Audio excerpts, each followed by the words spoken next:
Everything changed in a matter of seconds. Welcome to NFL Nexus. Today, we're diving into an absolute seismic shift in the National Football League. We are breaking down a move so massive, so completely unthinkable, that it's going to echo through the league for the next decade. Seriously, the ripple effects of this are off the charts. But before we pull back the curtain on this explainer, I need you to do me a quick favor. Hit that subscribe button, like this explainer, comment your thoughts down below as we go, and if you really want to support these deep dives, consider becoming a channel member.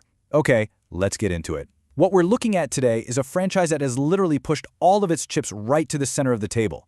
We are talking about an organization that looked at its very foundation, grabbed a sledgehammer, completely smashed it to pieces, and then decided, you know what, we're going to rebuild this entire thing right in the middle of a Category 5 hurricane. So the million-dollar question, how do you replace a legend? Actually, just stop and take a deep breath for a second. Think about this. Imagine the immense, almost suffocating weight that suddenly descends on a franchise when they lose a defensive icon. We aren't just talking about a really good starter here. We are talking about a true, one-of-one generational talent who literally just set a single-season sack record for the Cleveland Browns. A player whose mere shadow completely dictated offensive game plans across the entire league. Offensive coordinators were losing sleep trying to scheme against this guy. You don't just replace a player like Myles Garrett. That's not how football works. You just attempt to survive his absence. When a guy like that leaves, the air literally leaves the room. The locker room looks around at each other, and you can almost hear the silence as they wonder, who is going to be the absolute alpha on the defensive line when the game is on the line in the fourth quarter? And the craziest part is how fast it went down. Everything changed in a matter of seconds. Picture the alert suddenly hitting the phones of the players, the coaches, and millions of fans across the globe. Just a sudden, violent shockwave. The blockbuster trade that abruptly shipped Myles Garrett out of Cleveland and out to Los Angeles. This wasn't one of those slow-burn rumors that gets built up over weeks on social media. It was a devastating, sudden reality. One minute, he's the face of the franchise, and the next, the Browns had completely severed ties with their cornerstone. A move of this magnitude doesn't just shuffle a roster around. It fundamentally alters the DNA of the entire franchise. It forces a complete and total recalibration of what the team's identity actually is, and more importantly, how they intend to actually win football games moving forward. Section 1. The unthinkable blockbuster trade. We are not merely looking at a standard transaction here, or just a quick news update that you scroll past. This is the exact kind of trade that general managers across the league are going to be studying for decades. They're going to be dissecting the risk, the reward, and the sheer unfiltered audacity of moving a player of this caliber while he is right in the middle of his prime. Let's break down this astronomical cost in agonizing detail, because the math here is just staggering. On one side, you have Myles Garrett, a Defensive Player of the Year architect, a guy who wrecks games by himself. And on the other side, you've got the Los Angeles Rams giving up Jared Verse, a 25-year-old rising star who already captured Defensive Player of the Year honors just 2 seasons ago. But listen, that wasn't enough, not even close. The Rams also had to surrender a 2027 first-round pick, a 2028 second-round pick, and a 2029 third-round pick. 3 massive, future-defining draft assets. The Rams literally mortgaged a significant chunk of their future for this. They looked at a dominant, game-wrecking force in Garrett and decided that the price, no matter how agonizingly steep it was absolutely mandatory to secure a championship window right now. The entire logic behind this unbelievable sacrifice is summarized perfectly by Los Angeles Rams head coach Sean McVay. He said, "Sometimes to get something great, you got to give up something great." I want you to just let those words echo with gravity for a second. The Rams didn't just give up a bunch of draft capital that might turn into good players down the line. They gave up Jared Verse. This is a player they likely had under contractual control for up to 5 years, especially when you factor in the 5th-year option for first-rounders and the potential of a franchise tag. They gave up a 25-year-old game wrecker who was on a highly manageable contract. McVay's statement is essentially a painful, highly calculated confession. To acquire a truly historic talent, you absolutely must sacrifice a foundational piece of your own future. That is the ruthless, unforgiving reality of chasing a Super Bowl ring in this league. Section 2. The cost of greatness. Now, shifting our focus back over to Cleveland's front office, led by General Manager Andrew Berry, we have to really explore the brutal, analytical truth of the modern NFL passing game. Because decisions in Berea aren't made on a whim, and they certainly aren't made on emotion. They are highly calculated, microscopic evaluations of how a single player can disrupt the opposing quarterback. Andrew Berry was sitting in his office doing exact microscopic math. When you look at these factors, you have Garrett's generational passing game disruption on one hand, Sacks are critical, yeah, absolutely. But in the modern NFL, the sheer tear a player creates on a passing down supersedes everything else. Then you have versus elite age and contractual control on the other side. But it's that third factor that is the absolute clincher, the massive gap in projected ceilings. You have to ask yourself, why did Andrew Berry strictly demand that Jared Verse be included in this package?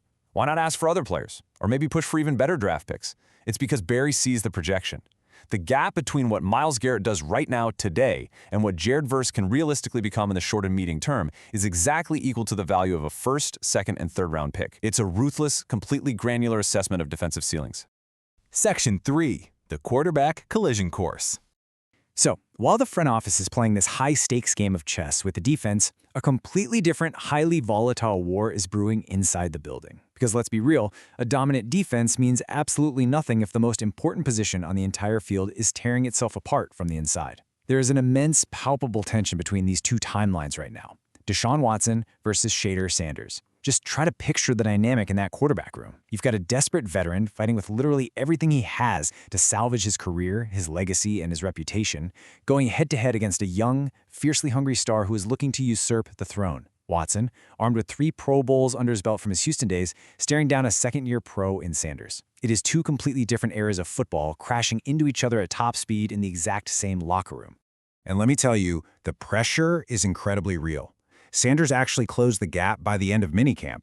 The reports coming out of the facility were definitive. There was no sugarcoating it. The young quarterback applied relentless, suffocating pressure during those mandatory June sessions. Every single throw, every read, every single snap he took was a very clear message sent directly to the veteran. Sanders basically forced Watson into a do-or-die offseason mentality. The margin for error for the veteran completely evaporated the very moment that minicamp broke. So you might be wondering, how did Watson respond to that kind of suffocating pressure? Well, you have to look at the granular details of his obsessive summer preparation. He didn't go take a vacation. He didn't go relax on a beach. He returned to Berea well before the July 4th holiday weekend to grind in a completely empty facility. He then went down and co-hosted a Miami passing camp with his teammates, and get this, notably, he hosted it with Sanders himself. Talk about keeping your rival incredibly close, right? But it's those bottom 2 factors that tell the real story of this absolute desperation. Working tirelessly with his physical therapist, Billy Voltaire, going through a grueling microscopic regimen just to rebuild his body from the ground up, and grinding with his quarterback's coach, Quincy Avery, on absolute minute mechanics tuning, tweaking the smallest details. The goal? Peak efficiency. While Watson did tail off slightly at the very end of minicamp, this obsessive summer block was designed to eliminate every occasional off-target throw and forge himself into the absolute best physical shape of his entire career. He knows his survival in this league entirely depends on it. Section 4. Watson's Veteran Advantage. Because you have to remember, this isn't just a physical battle. It's a chess match out there on the gridiron. The reports indicate that Watson still holds a distinct edge in running the pre-snap and post-snap show. That veteran intelligence, that rapid processing speed to diagnose a highly complex NFL defense before the ball is even snapped, that is his greatest weapon against Sanders right now. Furthermore, his trademark mobility was reportedly back on full display this spring, which is a staggering feat when you consider he's recovering from back-to-back Achilles surgeries. But then, we hit this staggering number, 19. 19 starts since the end of the 2020 season. That is the shocking reality that grounds all of this drama. Really think about that for a second. Due to a holdout, an 11-game suspension in 2022, and brutal season-ending injuries, Watson has barely seen the field in over 3 years. The physical rust, the physical toll, and the immense psychological weight of trying to reclaim elite status after starting only 19 games in a span where he should have played well over 50. It casts a massive, unavoidable shadow over his whole best shape of his career narrative. And just to pad the tension of this quarterback room even further, let's zoom in on the absolute smallest roster details for a minute. Taylon Green's precarious roster bubble. The Browns also have Taylon Green fighting tooth and nail just to keep a spot. Whoever loses the Watson-Sanders battle becomes the backup, obviously, but Green complicates things immensely. A source recently revealed that an AFC North rival was literally waiting in the wings to select Green in round 6 of the draft if he had fallen to them. So what does that mean for Cleveland exactly? It means general manager Andrew Berry cannot simply hide Taylon Green on the practice squad. If they decide to cut him to try and sneak him through waivers, a division rival is going to immediately snatch him up. The margin for roster gymnastics here is absolute zero. None. Every single snap in August carries massive weight. The absolutely crucial point here is mapping out exactly when this pressure cooker will finally burst. Look at these impending deadlines coming up. July 29th, training camp officially begins for the full squad, though the veterans do report on the 28th. Then, August 15th, the preseason opener at the Chicago Bears, the very first real live fire test for this quarterback room. Will Watson hold up under actual contact? Will Sanders struggle under the lights like he did last year when he produced some of the worst stats among starting quarterbacks? And finally, September 13th, Week 1 down at the Jacksonville Jaguars. That is the cliff edge.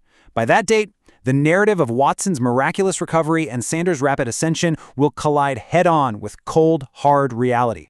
Section 5. The ultimate franchise gamble.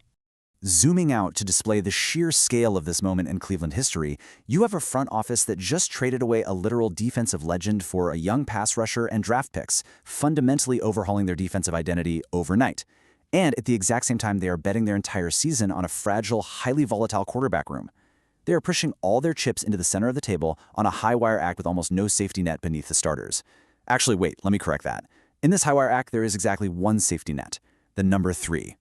Remind yourself of those 3 premium draft picks, a 2027 first, a 2028 second, and a 2029 third, now hovering over this franchise from the Rams.